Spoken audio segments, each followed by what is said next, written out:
Nous disons shalom au nom de Jésus-Christ et que Dieu soit avec vous. Alors, nous avons commencé avec vous il y a de cela 2 semaines. C'est la 3e semaine maintenant. Nous avons commencé une série d'enseignements qui parle sur « Il a béni et personne ne pourra révoquer ». Alléluia. Et la fois passée, nous avons parlé de la terre. Nous avons parlé de la terre parce que les enfants d'Israël étaient appelés à se rendre dans un territoire qui s'appelait le Canaan. Et nous avons dit, de toutes les bénédictions que Dieu manifeste dans la vie des hommes, chacune de ces bénédictions est associée à un lieu pour sa manifestation. Et la manifestation de la bénédiction de notre Dieu, pour ce qui est des enfants d'Israël, pour leur liberté, était associée à une terre qu'on appelait le Canaan. Alléluia. Et c'est comme ça que lorsqu'ils se sont rendus sur leur parcours, tellement que ces terrains étaient déjà bénis, et que l'ennemi savait que lorsqu'ils atteindraient ces terrains là-bas, nous n'aurons plus de l'emprise sur eux. Il y a eu tout un tas de mécanismes, de complots et de difficultés qui se présentaient pour qu'ils ne parviennent pas à atteindre cette destination là-bas. Mais au-delà de tout cela, Dieu était avec eux. Pourquoi? Parce que celui qui est porteur de la bénédiction est porteur d'une puissance, est porteur d'un pouvoir. Parce que la bénédiction de notre Dieu est plus puissante que toutes les malédictions de la terre. Et voilà pourquoi dans Proverbe, je crois, chapitre 10, le verset 22, la Bible me dit que c'est la bénédiction de l'Éternel qui enrichit. Alléluia. Et il ne s'est fait suivre d'aucun chagrin. C'est-à-dire que quand Dieu bénit un homme, sa bénédiction-là t'enrichit et est exempte. Il enlève ce qui s'appelle les chagrins, les difficultés qui peuvent venir autour de cette bénédiction là-bas. Ce matin, nous voulons continuer notre enseignement et nous voulons parler parce que nous devons comprendre pourquoi Dieu a béni et pourquoi nous sommes en train de vivre cette bénédiction là-bas. Et pourquoi nous devions vivre cette bénédiction là-bas. Alors, nous allons lire quelques passages dans la version Louis II 1910. Nous allons lire quelques passages dans la version Louis II 1910. Alléluia. Nous sommes dans le livre de... Permettez-moi de retrouver les textes. Nous sommes dans le livre de 1 Pierre, chapitre 1er, le verset 13 jusqu'au verset 21. Alléluia. 1 Pierre, chapitre 1er, le verset 13 jusqu'au verset 21. Voici ce que la parole de l'Éternel nous dit dans la version Louis II 1910. C'est pourquoi saignez les reins de votre entendement, soyez sobres et ayez une entière espérance dans la grâce qui vous sera apportée lorsque Jésus apparaîtra. Comme des enfants obéissants, ne vous conformez pas aux convoitises que vous aviez autrefois quand vous étiez dans l'ignorance. Mais puisque celui qui vous a appelé est saint, vous aussi soyez saints dans toute votre conduite, selon qu'il est écrit, vous serez saints car je suis saint. Et si vous invoquez comme Père, celui qui juge selon l'œuvre de chacun, sans acception de personne, conduisez-vous avec crainte pendant le temps de votre pèlerinage, sachant que ce n'est ni par des choses périssables, par de l'argent ou par de l'or, que vous avez été rachetés de la vaine manière de vivre que vous aviez hérité de vos pères, mais par le sang précieux de Christ, comme d'un agneau sans défaut et sans tache, prédestiné avec la fondation du monde et manifesté à la fin des temps à cause de vous, qui, par lui, croyez en Dieu, lequel l'a ressuscité des morts et lui a donné la gloire, en sorte que votre foi et votre espérance reposent sur Dieu, et en purifiez vos âmes en obéissant à la vérité pour avoir un amour fraternel sincère. Aimez-vous ardemment les uns des autres de tout votre cœur, puisque vous avez été régénérés, non pas par une sémence corruptible, mais par une sémence incorruptible, par la voix vivante et permanente de Dieu. Alléluia. Nous lisons encore Amos chapitre 3, le verset 5. Amos, c'est dans l'Ancien Testament. Alléluia. Amos chapitre 3, le verset 5. Je lis dans ma version au nom de Jésus. Voici ce que la parole de l'Éternel me dit. L'oiseau tombe-t-il dans le filet qui est à terre sans qu'il y ait un piège? Le filet s'élève-t-il de la terre sans qu'il y ait rien de pris? Voici les paroles d'un serviteur de Dieu qui est en train d'alerter Israël et qui est en train de lui faire savoir les menaces de la part de l'Éternel. Il s'agit d'un homme de Dieu que nous appelons Amos. Lorsqu'Amos reçoit ces paroles, il s'adresse à Israël. Il pose la question à Israël en lui disant, est-ce qu'un oiseau peut tomber de son survol sans qu'il soit pris par quelque chose qui l'ait attiré par terre? Je me suis donc posé la question. Comment se fait-il que toi qui étais en train de voler plus haut, tu te retrouves aujourd'hui bas? Je me suis aussi posé la question. Comment est-ce que toi qui t'es considéré comme étant l'aigle, tu n'es plus en train de prendre ton envol, mais tu es en train de... Tu es par terre. C'est qu'il y a quelque chose assurément qui t'a pris et qui t'a retenu. Vous comprenez? Dans un filet. Voilà pourquoi cet homme se pose cette question. Il dit, est-ce que l'oiseau peut tomber de son survol sans qu'il y ait quelque chose qui l'ait pris? Le filet se lève-t-il de la terre sans qu'il y ait quelque chose qui l'ait bougé? Parce qu'à l'époque, lorsqu'on mettait des pièges, on faisait des filets. Voilà pourquoi David, parlant de ces choses, il parle du filet de l'oiseleur comme étant le plus gros piège que le diable peut utiliser pour atteindre des grandes destinées. Les grandes destinées, leur place, ce n'est pas sur la terre. Leur destinée, c'est dans le firmament. Voilà pourquoi la Bible dit, mon serviteur s'élèvera, il montera encore bien plus haut. C'est-à-dire que lorsque tu es haut, sache que ta place est dans la hauteur, ta place n'est pas dans la bassesse. Voilà pourquoi la Bible même confirme, elle dit qu'il nous a ressuscités ensemble et il nous a fait asseoir dans les lieux célestes en Christ. Alléluia. La place pour laquelle il nous avait ressuscités, c'était de s'asseoir avec lui dans le lieu céleste. Pourquoi tu te retrouves par terre? Qu'est-ce qui fait qu'aujourd'hui, toi qui étais en train de voler plus haut, tu volais très bien, tu es par terre? Israël était en train de marcher vers les territoires de Canaan. Israël était en train de partir vers la liberté. Lorsque les rois de la terre se sont ligués pour leur faire l'opposition. Et parmi ces rois, il y avait Balak qui était là, qui était en train de s'opposer afin que cette famille ou ces enfants n'atteignent pas la destination que Dieu avait préparée pour eux. Mais Israël ne pouvait pas tomber s'il était resté fidèle dans la parole que le Seigneur lui avait donnée. S'il était fidèle en obéissant conformément aux lois que le Seigneur lui avait prescrites. S'il pouvait marcher conformément à ce que Dieu avait dit.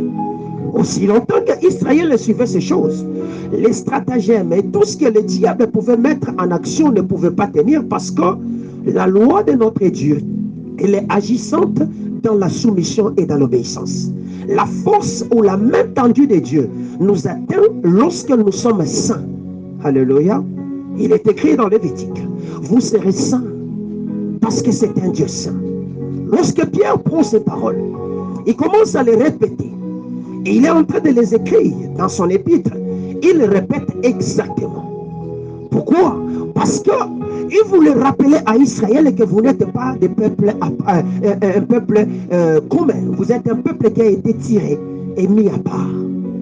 La sanctification ou la sainteté, c'est mettre quelqu'un à part pour l'œuvre pour laquelle le Seigneur l'a appelé. Israël était appelé à être à part afin d'adorer, de rendre un culte raisonnable à Dieu. Israël était appelé à être à part afin de faire ce que Dieu avait déclaré. Israël était la sémence de Dieu. Voilà pourquoi tous ceux-là qui se levaient pour bouffer, manger, tuer d'Israël se retrouvaient en train de se faire attaquer par Dieu lui-même parce que c'était la prunelle de Dieu. C'est ainsi que la Bible même nous dit dans notre loi que celui qui te touche, touche à la prunelle de mon œil. Parce qu'il sait le peuple pour lequel il s'est engagé et pourquoi il a mis à part. C'est vrai, tu as été sélectionné depuis la fondation du monde afin de manifester une gloire, d'abord sur la terre, ensuite au ciel. selon qu'il est écrit dans Apocalypse chapitre 5, le verset 19, qu'il a fait de nous un sacerdoce, un royaume, alléluia, qui régneront sur la terre. Alléluia. Il y a un règne que nous devons manifester sur la terre.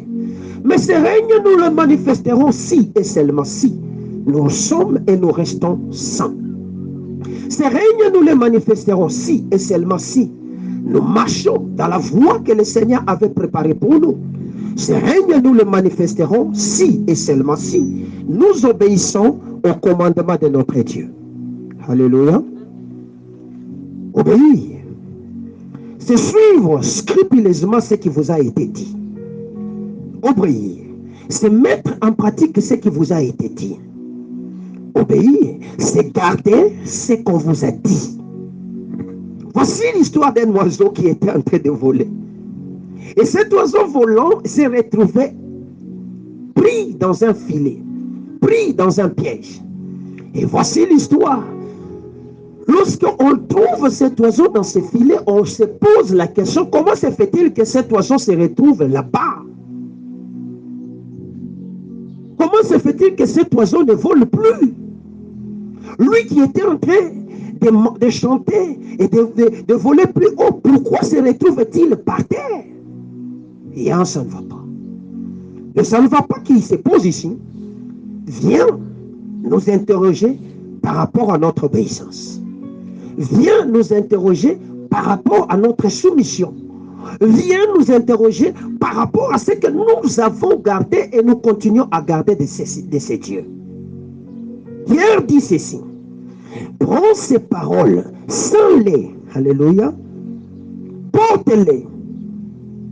Ouvre-toi de cette parole ici. Pierre rappelle aux enfants d'Israël, il dit, combien est-ce que vous n'êtes pas un peuple commun, mais vous êtes un peuple à part. Il dit, saignez les reins de votre entendement et soyez sobres et ayez une entière espérance dans la grâce qui vous sera apportée lorsque le Christ apparaîtra. Alléluia.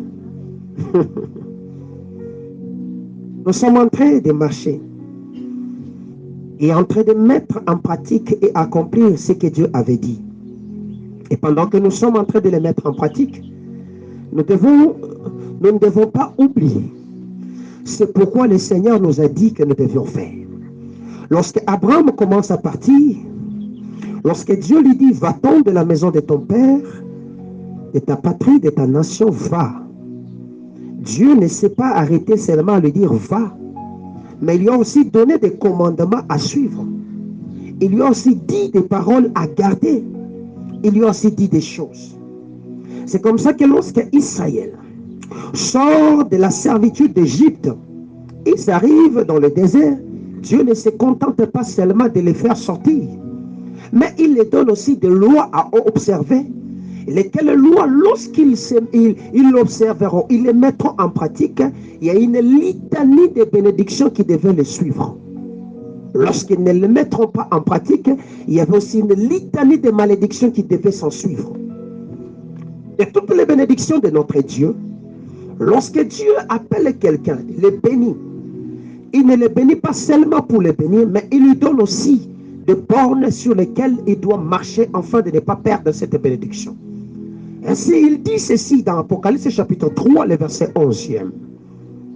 Il dit, ce que tu as reçu de moi, garde-les bien et que personne ne puisse te l'arracher. Qu'est-ce que tu as reçu de Dieu si ce n'est que sa parole qui contient la bénédiction?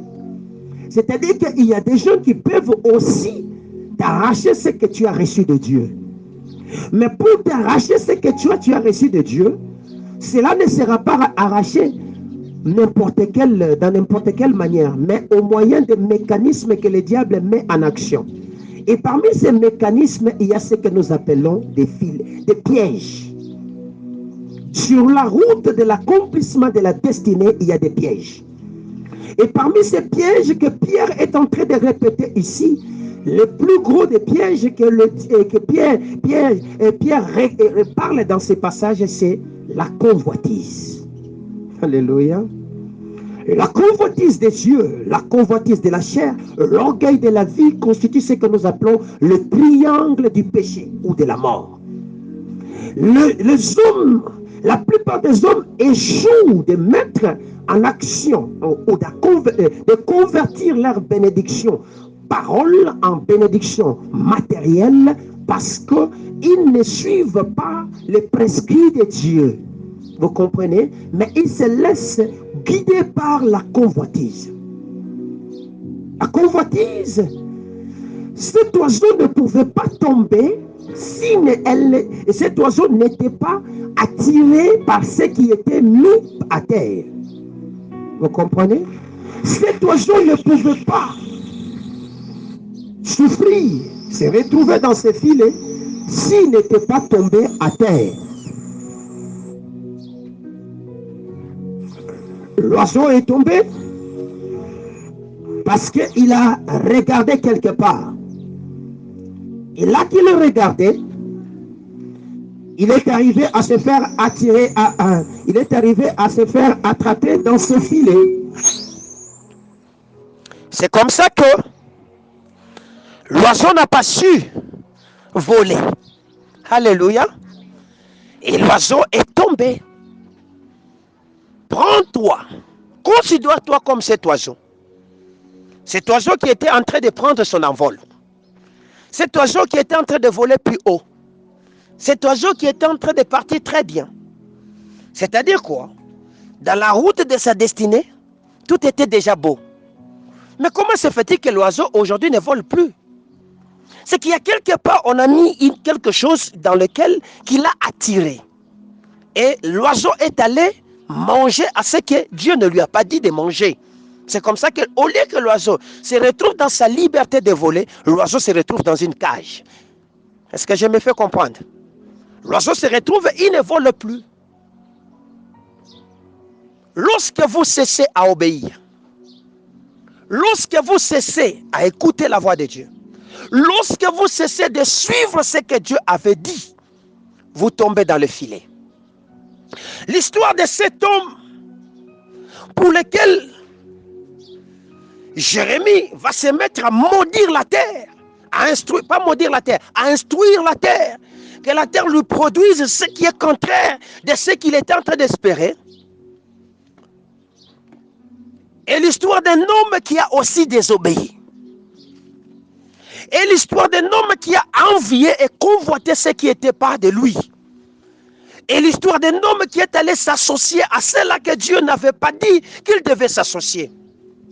C'est comme ça, lorsque cet homme s'associa au roi des Babyloniens, Nebuchadnezzar, au lieu de se limiter dans cette histoire, il est allé prendre tout ce qui est de sa maison, en a livré à ce roi. Ainsi, cette histoire énervant Jérémie, voici les paroles de Jérémie. Jérémie instruit la terre, que la terre lui devienne hostile, que la terre ne lui produise rien, qu'il n'ait plus de descendance, que cet enfant, que sa lignée ne monte plus sur le trône de David. Alléluia. Juste parce qu'il a cessé d'obéir. Juste parce qu'il a désobéi et il est allé faire ce qui est contraire à la volonté de Dieu. C'est vrai. Tu étais en train de partir bien. C'est vrai. Tu étais en train de voler bien. C'est vrai. Tous t'enviaient. Mais ça fait un temps. Ça fait un temps. Ta vie n'est plus dans la clarté ou la brillance que tous étaient en train de regarder parce que tu es tombé par terre. Tu es tombé plus bas. Tu n'as plus la chose de Dieu. Tu n'as plus ce que les hommes peuvent regarder et être attirés par toi. Au contraire, c'est toi qui as été tiré vers eux. Alors examine-toi. Parce que Dieu a béni et que personne ne peut révoquer. La bénédiction est toujours là. Mais c'est toi-même qui as mis un point à la marche de l'accomplissement de cette bénédiction sur ta tête. Parce que tu n'obéis plus. À cause de ta convoitise. Tu regardes trop à l'extérieur au lieu de regarder trop à l'intérieur qui est attaché en haut. Alléluia. Au lieu de t'affectionner aux choses d'en haut, mais tu t'affectionnes à ce qui est de la terre, à ce qui est passager, à ce qui ne donne pas gloire, à ce qui va mourir, à ce qui ne tiendra plus.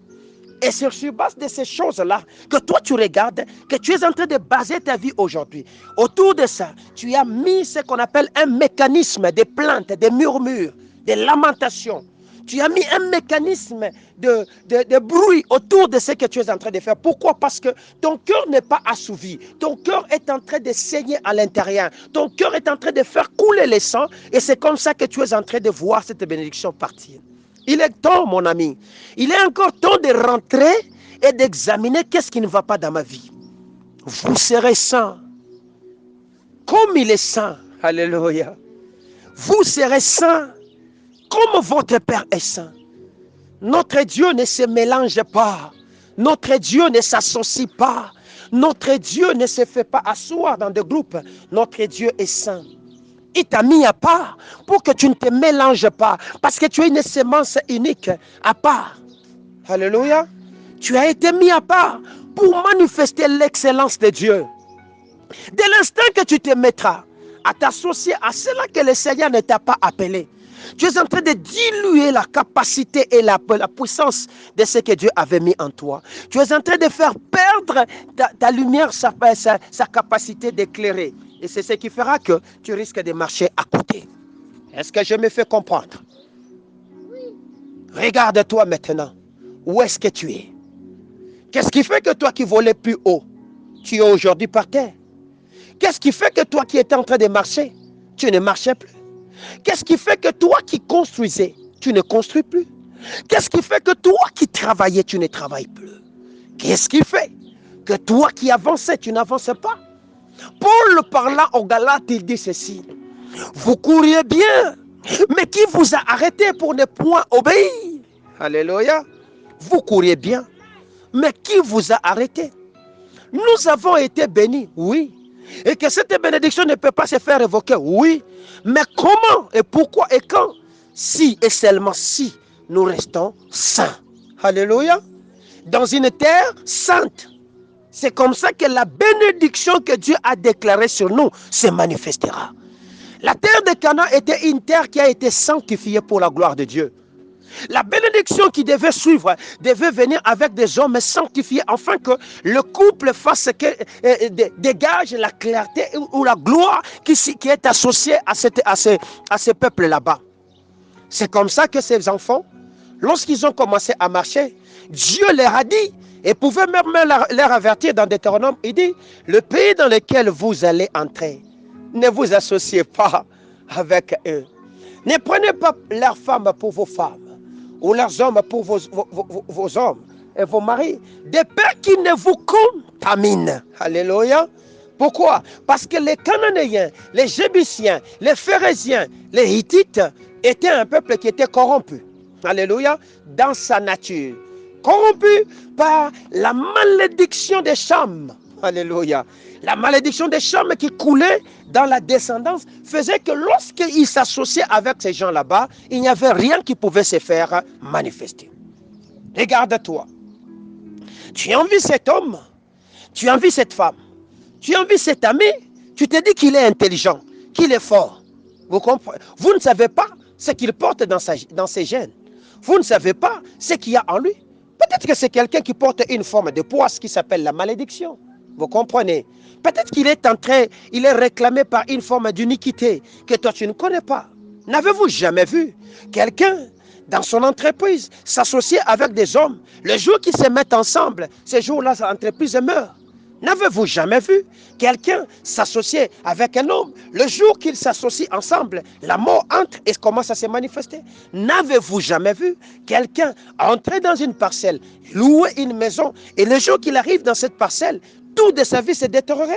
C'est parce qu'il y a des hommes porteurs de la poisse, il y a des lieux porteurs de la poisse, il y a des entités porteurs de la poisse. Une poisse sous la forme de malédiction ou sous la forme de l'iniquité. Voilà pourquoi Dieu, connaissant ces choses, lorsqu'il bénit quelqu'un, il lui dit, ne t'associe pas. Lorsqu'il bénit quelqu'un, il lui donne des garde-fous afin qu'il ne perde pas cette bénédiction là-bas. Il est jaloux de ce qu'il a mis en toi. Il ne permettra pas que tu puisses les dilapider, les gaspiller. Rappelez-vous que nous avons dit, Balak, c'est le gaspilleur. Lorsque vous lisez la définition de Balak, le mot Balak signifie gaspiller. Vous comprenez? Il se peut que ça fait beaucoup de temps. Tu es en train de gaspiller le potentiel, la grâce, la gloire, le temps, les capacités, la sagesse, l'intelligence que Dieu t'a donnée en les investissant au lieu et sur des hommes que Dieu ne voit pas. Est-ce que je parle à quelqu'un? Il se peut que, au-delà de gaspiller, tu as commencé à détruire. Parce que celui qui s'appelle Balaam, Balaam c'est le destructeur du temple. Vous comprenez? Tu as commencé à détruire le temple. Voilà pourquoi la bénédiction ne se manifeste plus. Nous avons dit détruire le temple. C'est prendre ce qui est intime, c'est ce qui est caché, ce que Dieu nous a donné, les livrer à l'ennemi. D'ailleurs, moi, ma force, quand je fais ceci, c'est parce que je fais ça. Qui t'a dit de prendre tes secrets et de les livrer à cet homme-là? Qui t'a dit de prendre ce que Dieu t'a montré, de lui dire quelle intimité as-tu avec cet homme pour que tu partages avec lui ce qui est intrinsèque avec toi? Crois-tu qu'il peut t'apporter la vie ou il va t'apporter la mort? Quelle confiance as-tu placé dans cet homme pour que tu arrives à partager ton intimité avec lui? L'intimité se partage avec l'intimité. Alléluia. Même dans un couple, il y a des choses que le mari ne partagera qu'avec sa femme. Même pas avec ses enfants. Parce que c'est dans l'intimité. Et Christ attend nous entendre sur les lits de l'intimité afin que nous partagions avec lui lorsqu'il y a des choses que nous ne comprenons pas. Toi, tu as commencé à prendre ce qui est de ta force, à les vendre aux étrangers. C'est comme ça que Balaam est entré en toi parce qu'il s'appelle le destructeur du temple. Ne savez-vous pas que vos corps sont des temples du Saint-Esprit? Ne savez-vous pas? J'étais en train de parler avec un homme de Dieu que j'aime, intelligent, fort, bien. Cet homme de Dieu me pose la question de savoir, est-ce que crois-tu réellement que le corps n'a pas sa place sur le plan merveilleux du salut? Je lui ai dit, oui. Si le corps n'avait pas sa place dans les plans merveilleux de Dieu, nous ne serions pas créés et dotés de ces corps. Dieu ne nous donnerait pas cette chair afin que nous vivions. Il nous laisserait vivre comme des esprits, comme des âmes. Mais s'il nous a donné le corps, c'est que le corps participe à l'œuvre du salut. Voilà pourquoi celui qui détruit les temples, il est détruit de Dieu. Alléluia. Détruire les temples. C'est prendre ce que Dieu t'a dit dans les secrets et aller les vendre ailleurs. Comme Joachim, qui a pris ce qui était des temples, il est allé donner ça au roi de Babylone, Nebuchadnezzar. Et ce jour-là, la terre pour laquelle il était prédestiné à devenir roi, lui et sa descendance, a été arrêtée. Lorsque tu prends de ce qui est caché, ce qui porte le code du succès de ta vie, ce qui porte la grandeur de ta vie, tu le vends à l'ennemi, sache-le, que le trône t'est arraché. La couronne te sera arrachée. Et ce qu'on t'avait préparé ne sera plus jamais sur ta tête. Alléluia. Ce que je t'ai promis, tu la perdras. Ce jour-là, tu la perdras.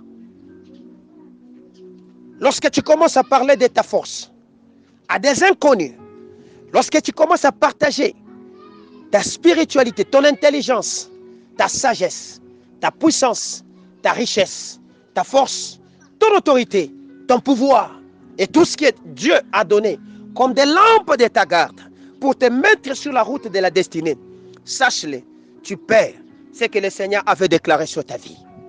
Est-ce que je parle bien? Oui. Vous serez saints comme je le suis. Alléluia. Dieu bénit des gens qui sont comme lui. Alléluia. Dieu ne bénit pas des gens qui ne sont pas comme lui. Tu seras béni de notre Dieu lorsque tu chercheras à être comme ces dieux là-bas. Or, chercher à être comme ces dieux là-bas, notre première étape, première marche d'évolution à devenir comme Dieu, c'est faire quoi? C'est se sanctifier, c'est séparer, sortir de la masse, de tout ce qui est de la chair, du monde, de ce qui est de sa convoitise, de ce qui est de son orgueil, et de vivre dans ce que Dieu veut, afin que vous puissiez le manifester. C'est alors que vous verrez ces choses commencer à se manifester. Ils sont bénis. Ils sont bénis ceux-là qui sont comme Dieu. Ils sont bénis ceux-là qui font comme Dieu. Ils sont bénis ceux-là qui pensent comme Dieu. Ils sont bénis ceux-là qui agissent comme Dieu. Ils sont bénis ceux-là qui voient comme Dieu. Ils sont bénis ceux-là qui écoutent comme Dieu. Ils sont bénis ceux-là qui se laissent instruire par la voix audible de notre Dieu. Ils sont bénis ceux-là qui marchent sur la route de la douceur, de la tempérance de notre Dieu. Est-ce que ces choses tu les fais dans ta vie? Est-ce que ces choses tu l'obéis? Pourquoi toi qui volais comme un aigle, tu te retrouves par terre aujourd'hui? Pourquoi toi qui étais en train de partir de gloire en gloire, tu es arrêté aujourd'hui? Pourquoi toi qui étais en train de donner le plaisir, les gens avaient envie de regarder vers toi, tu te retrouves aujourd'hui par terre? Pourquoi ça n'évolue plus? N'est-ce pas là des signes qui font voir que tu as vu la nourriture qui était sur la terre et que tu es allé pour le manger? Et malheureusement, cette nourriture-là était une nourriture piégée. Voilà que tu te retrouves aujourd'hui enfermé dans cette cage. Alors que mon serviteur se lèvera, il montera encore bien plus haut. Alors que Dieu n'aime pas la stagnation. Alors que Dieu aime ceux-là qui progressent. Ça fait 10 ans, ça fait 15 ans, tu ne progressais plus. Ça fait 20 ans, tu ne progressais plus. Ta vie s'est carrément estompée, arrêtée. Rien n'est en train de marcher. Le problème, c'est que tu es en train de regarder mal. Le problème, c'est que tu es en train de faire ce qui n'est pas de la voix de Dieu. Voilà pourquoi la chose ne se manifeste pas. Que mon Dieu te bénisse. Bien-aimé, Dieu ne révoque pas sa bénédiction. Mais c'est l'homme qui révoque la bénédiction de Dieu. Par sa manière d'action, par sa manière de faire, par sa manière d'agir, il peut révoquer la bénédiction qui était sur sa tête. Alléluia. Le Seigneur commence à reprocher Israël par la bouche d'Amos. Il dit ceci: écoutez cette parole que l'Éternel prononce contre vous, enfants d'Israël, contre toute la famille que je fais monter du pays d'Égypte. Je vous ai choisi, vous seuls parmi toutes les familles de la terre. Alléluia. C'est pourquoi je vous châtierai pour toutes vos iniquités. Des hommes marchent-ils ensemble sans en être convenus? Les lions rugissent-ils dans la forêt sans avoir une proie? Les lionceaux poussent-ils des cris du fond des satanières sans avoir fait une capture? L'oiseau tombe-t-il dans le filet qui est à terre? Dans le filet qui est à terre. Attendez, pardon. Sans qu'il y ait un piège. Les filets s'élèvent-ils de la terre sans qu'il y ait rien de pris? Sonne-t-on de la trompette dans une ville sans que le peuple soit dans l'épouvante? Arrive-t-il un malheur dans une ville sans que l'Éternel en soit l'auteur? Car le Seigneur, l'Éternel, ne fait rien sans avoir révélé son secret à ses serviteurs, le prophète. Alléluia. Les lions rugissent, qui ne sera effrayé? Le Seigneur parle, qui ne prophétiserait? Le Seigneur est en train de montrer qu'il y a des gens qui marchent ensemble avec des gens faux. Le Seigneur est en train de montrer qu'il y a des gens qui s'associent avec des gens que Dieu ne voit pas.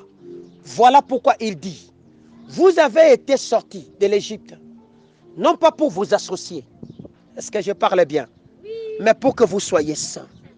Sinon, voici la prophétie que le Seigneur dit. Il est en train d'annoncer ce qui va arriver. Il a béni et il ne veut pas que vous puissiez perdre cette bénédiction-là en vous associant avec des faux. Vous comprenez? En faisant ce que Dieu ne veut pas. Est-ce que je parle très bien? Il est ici le maître. Il est dans la maison. Alléluia. Israël était béni. Mais Israël ne devait pas s'associer à Balak, s'associer à Balaam, s'associer à Og, à tous les rois, des Sion, des bassins et consorts. Israël devait marcher sur sa route seul. J'annonce et je le déclare. Tu seras éligible à l'extraordinaire divin de notre Dieu comme bénédiction si et seulement si tu restes dans le voie que Dieu t'a tracé. Alléluia. Car cette voie ou cette route ou cette voie, si elle est unique pour toi, est une voie sainte. Souvenez-vous de ce qu'il dit dans Ésaïe. La voie de la bénédiction de notre Dieu, elle est une voie sainte. Elle est une voie incorruptible. Elle est une voie qu'on ne peut pas se laisser attraper. Le Seigneur est en train de te dire ceci. Si tu n'es pas dans ça, mais il y a un filet qui est en train d'être étendu devant toi. C'est qu'il y a des gens qui sont en train de venir vers toi, qui vont t'attirer avec ce qui n'est pas de Dieu. Alléluia. Il y a des gens qui sont ici, qu'on va leur présenter des choses pour dire, venez, associons-nous, faisons ceci. Dieu dit, ne le faites pas. Est-ce que je parle à quelqu'un? Dieu dit, ne le faites pas. L'Esprit du Seigneur m'a amené. Pendant que j'étais en train de prier, je voyais quelqu'un. Et le Seigneur me disait, dites-lui de ne pas s'associer à ces gens là-bas. J'ai posé la question, pourquoi? Il dit, parce qu'on a engagé des gens qui vont maintenant faire, qui vont parler en mal quand ils seront dedans. Qui n'entrent pas. Or, celui qui est en train de présenter l'offre, c'est quelqu'un qui est des grands. C'est un ministre. Celui qui est en train de présenter l'offre, c'est quelqu'un qui est des puissants. Quand tu le vois, cette offre-là est succulente. À tel point que si tu n'as pas la sagesse de Dieu, tu prendras. Et quand tu prendras, tu tomberas. Est-ce que je parle à quelqu'un? On m'a dit, toi, tu es mon pasteur. On m'a dit, toi, tu es ma bergère ou tu es mon berger. Tu es là pour garder les brebis. Un pasteur, il est là pour paître les troupeaux. Est-ce que je parle bien? Il dit, ne vous associez pas. Seigneur, merci parce que tu as permis que je parle. Alléluia. Et je fais arriver le message. Parce que je ne veux pas que je puisse être frappé. Parmi les choses que Dieu m'a dit quand il m'appelait, il m'a dit, je t'établis aujourd'hui. Enfin que ce que tu vois et que tu le dises. Amen. Pour que si le malheur arrivait, que cela ne soit pas sur ta tête. Que celui qui écoute, s'il écoute et qu'il ne le fait pas, s'il tombe, ça ne sera pas toi. Mais si tu ne le dis pas, et que le malheur arrive et qu'il tombe, je le réclamerai sur ta tête. Ce que je viens de dire ici ne sera pas réclamé sur ma tête. Parce que j'ai fait sortir le message à l'église.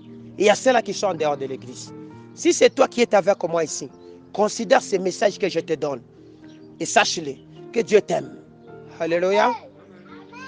C'est vrai, le roi de Babylone était grand. Parce que, en ces temps-là, il gouvernait presque la moitié du monde, si je peux le dire. Il avait une grandeur extraordinaire. C'est vrai qu'à ces temps-là, il avait l'autorité.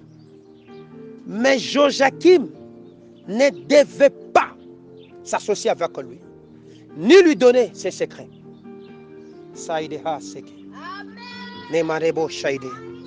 Ne devait pas, parce que Joachim avait aussi son royaume à garder. Alléluia. Comme berger ou comme pasteur. Et qu'il est préparé, afin que sa descendance reste éternellement là-bas. Sur la route de la destinée. Le diable n'apparaît pas n'importe quand. Mais le diable apparaît lorsque vous êtes à la porte de votre destinée. Lorsque vous êtes à quelques mètres de votre destinée. Lorsque ces choses veulent se mettre en œuvre, c'est alors que les offres du monde commencent à arriver. Ne vous laissez pas vous prendre par la convoitise de ce qui est du monde, de ce qui est d'or. Ne vous laissez pas prendre par ce qui est de la chair. Ne vous laissez pas gouverner par ce que vous êtes en train de voir aujourd'hui. Car ce que Dieu a préparé pour vous, que vous ne voyez pas, est plus grand que ce que vous êtes en train de vouloir imiter et mimer aujourd'hui. Est-ce que je parle à quelqu'un? Ne vous laissez pas. C'est vrai que le désert n'est pas facile. C'est vrai que le manquement, la souffrance n'est pas facile. C'est vrai que vous avez enduré dans la chair. Et aujourd'hui, vous êtes en train de sentir que tout vous effrite et vous manque presque. C'est vrai que vous sentez la chaleur du désert frapper à votre peau. C'est vrai. L'eau pour laquelle vous êtes en train de vous ressourcer est en train de tarir.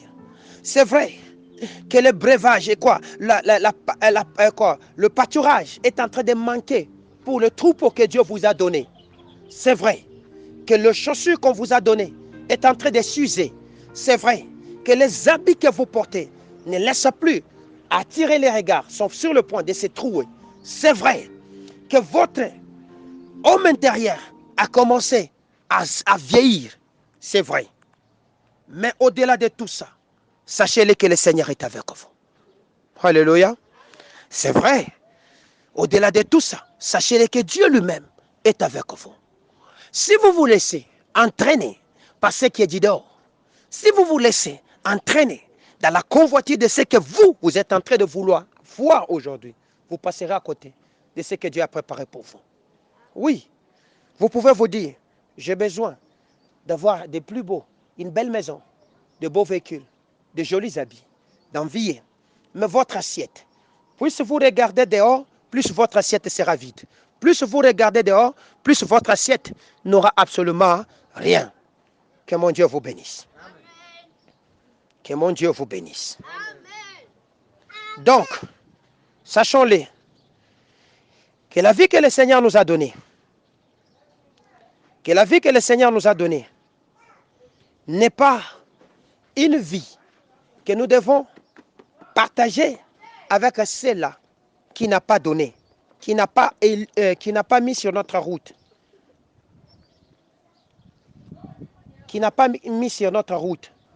Mais nous devons, au contraire, le partager avec ceux-là que le Seigneur a déclaré que nous devions partager. Alléluia. C'est de l'intérieur et non c'est du dehors. C'est de l'intérieur, c'est qui? Ce sont ceux-là qui partageront ta foi. Ceux-là qui partageront ton espérance. Ceux-là qui partageront tes idées, les idées que Dieu t'a données là. C'est là que Dieu te montrera avec qui tu dois marcher. Ils sont venus à plus de 72 pour suivre Jésus. Mais lorsque Jésus devait faire le tri, ils sont restés à 12. Alléluia. Et même quand ils étaient restés à 12, un n'était pas bon. Est-ce que je parle à quelqu'un? Un n'était pas bon parmi les 12.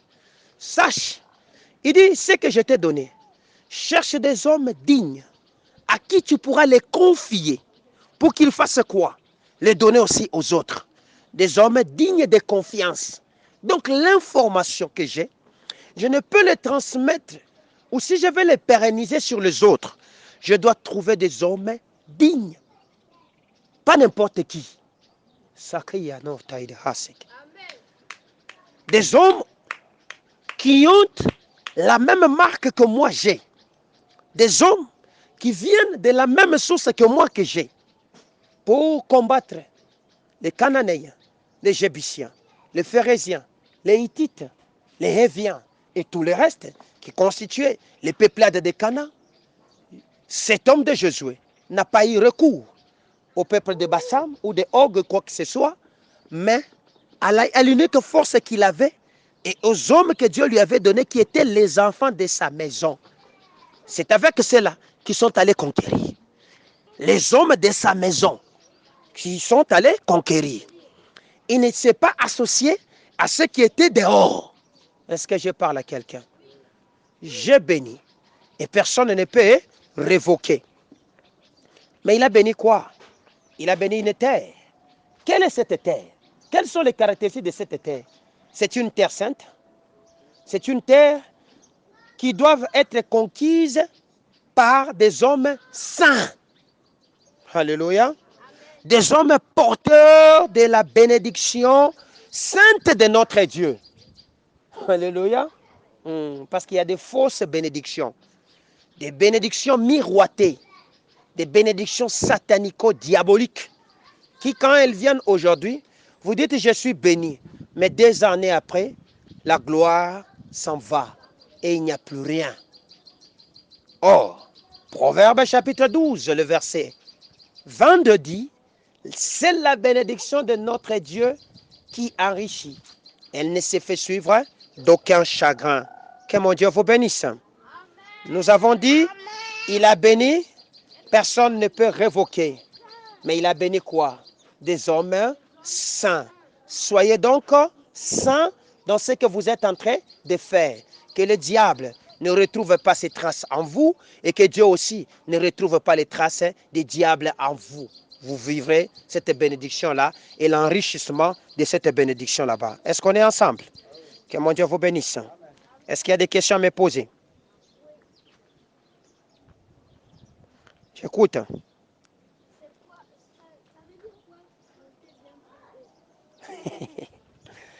Que mon Dieu vous bénisse. On me pose la question de savoir, lorsque la Bible dit que c'est mon serviteur se lèvera et il montera encore bien plus haut. La hauteur, quand on parle de la notion de la hauteur dans la Bible, ce n'est pas une hauteur de ce que vous voyez par vos yeux, c'est-à-dire vous quittez la terre ferme, vous êtes dans le vide, vous êtes en train de monter comme si vous alliez vers le soleil. Non. La hauteur, cette notion de hauteur, c'est une notion qui est attachée à l'élévation de l'état d'âme que toi tu as. Vous voyez, de ton esprit, de ce qu'il y a comme imagination en toi. Vous comprenez?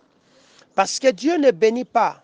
Dieu, quand il bénit, il met la sémence dans l'esprit et l'esprit les canalise vers l'âme. L'âme l'examine et l'âme engage le corps, afin que le corps, par sa motricité, par sa force, parvienne à gagner, à mettre la chose en œuvre. Vous comprenez? Donc, quand Dieu dit, mon serviteur s'élèvera, donc c'est un serviteur qui doit avoir l'imaginaire qui est associé aux choses d'en haut, qui sont des choses de Dieu, des choses pour lesquelles Dieu a préparé. Et ces choses d'en haut sont dans ton esprit, sous la forme de paroles que Dieu donne. Vous comprenez? C'est cela qui va te permettre à t'élever dans tout ce que tu peux entreprendre, dans tout ce que tu pourras faire. Voilà ce que Dieu nous dit. Question.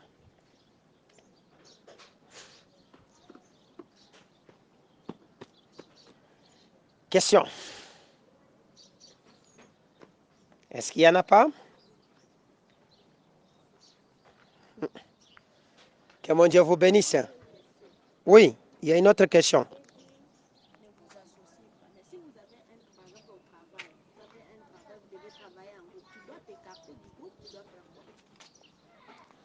Voici une autre question favorable.